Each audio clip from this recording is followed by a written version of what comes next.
Because we intend to fire our people up so much until if they can't have their equal share in the house, they'll burn it down.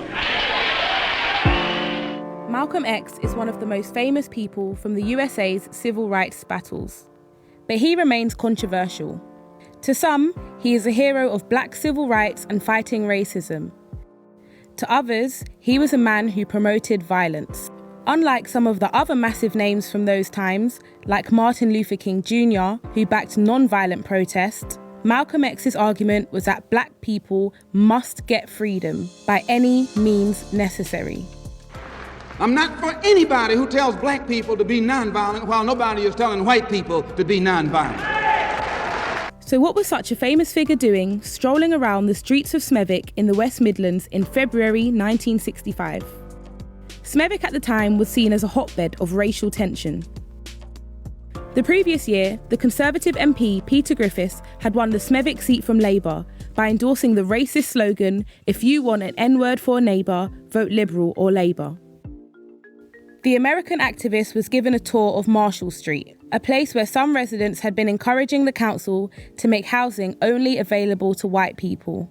He was also invited to drink in a pub to make him aware of the segregation in the town.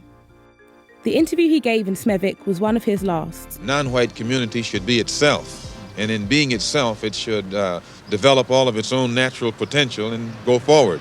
On 21st of February 1965, only 9 days after his visit, Malcolm X was assassinated in New York City. Members of his former political group, the Nation of Islam, were convicted. But conspiracy theories to this day claim that behind the Nation of Islam shooters lurked America's police and secret agencies, the FBI and the CIA. The Nation of Islam still exists today and is very controversial. Its members in the 1960s included boxer Muhammad Ali. Rather than fighting for equality through integration, the Nation of Islam believes in establishing a separate country for black people. And as a leading member, Malcolm X had taught that black people were the original people of the world and that white people were devils created by an evil scientist. He had left the organisation in 1964, a year before he was killed, and went on to reject all racism and segregation.